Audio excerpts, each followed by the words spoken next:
From real-life pirates to massive shipwrecks, today we look at the 13 worst cruise ship disasters.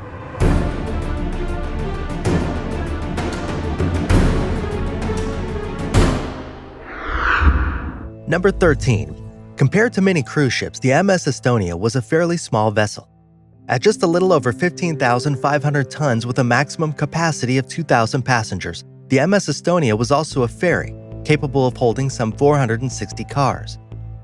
On September 28, 1994, the Estonia was crossing the Baltic Sea on its way from Estonia to Sweden.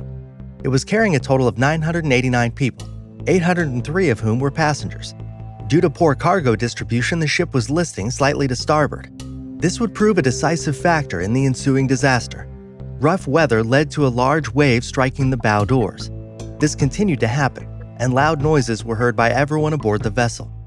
It's not clear exactly what happened next, but the list worsened and the ship began to flood. Of those 989 souls aboard, only 138 were rescued, bringing the lives lost to 853. Number 12. Carnival Triumph. Not all cruise ships result in a loss of life or the sinking of the ship. Some just result in massive discomfort and inconvenience for everyone on board. For instance, on February 10th of 2013, a fire broke out in the engine room of the Carnival Triumph. The fire was automatically extinguished by the ship's fire control systems, but the resulting damage caused total loss of power and propulsion. This caused raw sewage to back up into the passenger areas and gave the whole affair the laughable title of Poop Cruise. The reality, however, was no laughing matter. The ship was stranded adrift more than 150 miles off the coast of the Gulf of Mexico, and the ship was not docked till February 14th at about 9 p.m. Number 11. SEABORN Spirit. In addition to sinking and being stranded, another sad reality of life at sea is pirates. Especially in regions of the world around Somalia, this is somewhat a frequent occurrence. A prime example of this is the SEABORN Spirit, which was attacked by pirates who fired rocket-propelled grenades and machine guns at the ship in early November of 2005. The pirates attempted to board the vessel, presumably to steal and plunder the ship's contents, but were unable to catch up to the ship. Further attempts to hinder the pirates were made by some of those aboard the ship. For example, Michael Groves, who was the security officer aboard the SEABORN Spirit at the time of the incident, used a device called a long-range acoustic device to discourage the pirates. This device, known as LRAD, can do permanent damage from one's hearing from a distance of up to about 980 feet away. It's often used to discourage crowds of violent protesters as well as scare off wildlife. Groves said that usage of the device left him with permanent hearing damage, but ultimately any edge he was able to gain over the pirates was worthwhile. In the end, the SEABORN Spirit escaped the pirates with minimal damage, while no passengers were injured. One crew member was shot. Thankfully, he survived. Number 10. Celebrity Mercury. Cruise ships are a closed environment when they're out at sea. There's no way on or off the ship without drastic measures being taken, and all food and water is kept aboard the ship for the duration of the cruise. This sometimes causes small outbreaks of flu to spread throughout the ship, as is often the case in enclosed spaces filled with people. Aboard the Celebrity Mercury in 2010, several hundred members of the passengers and crew were stricken ill by a strange virus which had members of the Center for Disease Control baffled. It was eventually identified as norovirus, which is known for spreading quickly in confined spaces. The symptoms were similar to stomach flu, and although this was the largest outbreak, it was one of 15 such events which struck cruise ships that year. Number 9. Costa Concordia. Much like flight plans for airplanes, it is actually surprisingly important that ships stay to their scheduled routes when they go for a sail. This is especially true when it comes to cruise ships, which often cost hundreds of millions of dollars and hold thousands of people. On January 13th of 2012, the Costa Concordia deviated from its route, resulting in a collision with a submerged rock and the subsequent capsizing of the ship. Costa Concordia was the first of Carnival's Concordia-class ships and held a total of 4,252 people at the time of the disaster. The resulting incident cost the lives of 32 people and cost the Carnival Corporation more than $2 billion, more than 3 times the initial $612 million investment in the ship's construction. Incredibly, the captain of the Costa Concordia claimed that at the time of the incident, he was trying a so-called sail by salute, a maneuver in which a ship is brought extremely close to shore so that those aboard the ship can salute those on land and vice versa. While this practice is very old and still somewhat common, it's rare for the captain of a cruise ship to attempt it. Captain Shinito was brought up on manslaughter charges in the wake of the incident, and was found guilty of 32 counts. He was sentenced to 16 years in prison, though prosecutors had originally asked for a 26-year sentence. Number 8. SS EASTLAND. Shortly after the sinking of the Titanic, you'd think that extra precautions would be taken for similar vessels. While this is true, not all vessels were retrofitted in the wake of the disaster, and even those who were upgraded were not immune to disaster. Ironically, some of the ships which were upgraded in the wake of the Titanic suffered problems as a result. The SS EASTLAND was one such ship, which tipped over while at port in Chicago in 1915. The ship rolled completely over while 2,500 passengers and crew members were aboard. In the incident, more than 800 people died. Among these were 22 entire families who were completely wiped out.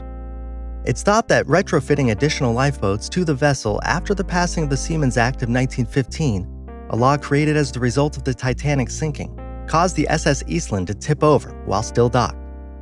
Number 7. Royal Pacific. You'd think that on the open ocean, it would be pretty difficult for two ships to run into each other. But like a couple of trucks on an open country road which manage to smack each other on the head, this kind of thing does happen on the ocean. The difference is that the wreckage is usually a lot worse and a lot more expensive.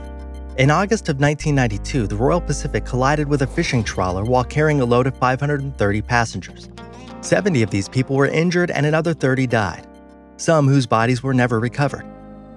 The other passengers were able to evacuate themselves, but the lives lost are thought to be a direct result of the crew's choice to save themselves rather than assist the passengers.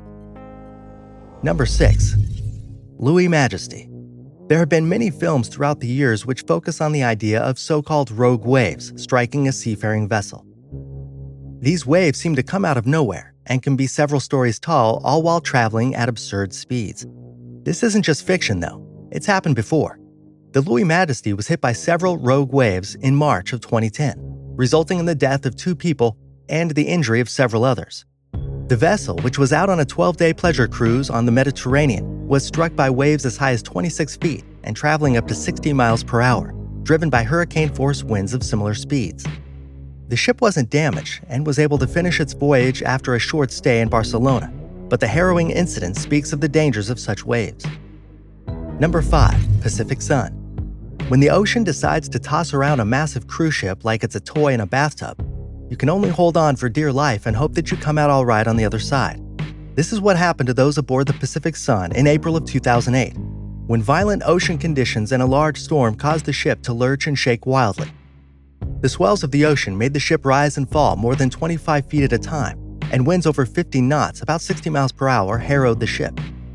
Passengers were thrown around, resulting in more than 40 injuries. These included badly broken bones and many bruises, and the interior of the vessel was badly damaged. Number 4. Star Princess. In another incident of fire aboard a cruise ship, the Star Princess managed to change building regulations for cruise ships. On March 23rd of 2006, a fire broke out in the passenger compartments amidships on the port side. The fire was caused by a passenger leaving a cigarette burning on the balcony. The balcony divide began to melt, and because of the fact that it was made from a petroleum-based plastic, it caught fire. The fire spread to about 150 cabins, causing damage to passengers' belongings and also extensive damage to the ship itself. As a result, the material used for the balconies, which had previously been approved by the International Cruise Safety Regulations, was banned from further use. Number 3. MTS Oceanos. It's crazy to think that people could simply not care about a cruise ship which cost many millions of dollars. The investment alone seems like it would be enough to warrant the ship being kept in tip-top shape. However, these vessels do age, and sometimes companies which are themselves trying to stay afloat neglect their fleet in favor of making a larger profit. This is what happened to the MTS Oceanos, whose owning company let the ship deteriorate to such a state that there were loose hull plates, valves which had been stripped for spare parts after a recent voyage, and a hole in the bulkhead. The result of all this was that in August of 1991, the MTS Oceanos set sail on its final voyage. During this cruise, the ship began to flood after an explosion in the engine room. With the power lost and massive leaks flooding the ship, the crew simply prepared to evacuate themselves, not bothering to warn the passengers. No alarm was raised and the passengers were left to fend for themselves. Luckily, an entertainer aboard the ship was able to radio for help, and 16 helicopters were able to rescue the passengers and crew. Number 2. RMS Titanic. Perhaps the most famous cruise ship disaster of all time was the sinking of the RMS Titanic, which took place in April of 1912. This disaster set the precedent for many ship safety rules and regulations, since the size of the casualty count was directly related to the almost complete lack of safety precautions taken by the crew of the ship. There weren't enough lifeboats for one thing, and the crew didn't go over evacuation procedures with the passengers before setting sail.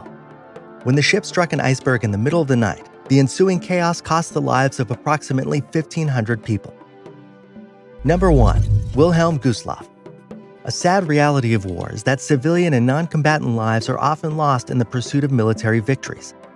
This was the case for the MV Wilhelm Gustloff, which was sunk on January 30, 1945 by Soviet forces. The resulting loss of life is still the largest ever in the sinking of a boat. More than 9,600 people died. Of these thousands, approximately 5,000 were children. 3 Soviet torpedoes struck the Wilhelm Gustloff, one hitting the engine room directly. The ship then began to list heavily to port, causing lifeboats on the starboard side to slam into the boat, breaking and spilling passengers who were trying to escape onto that side of the ship. The majority of lives lost in the incident were caused by the freezing Baltic waters. The air temperature that night was a low 0 degrees Fahrenheit, or minus 18 degrees Celsius.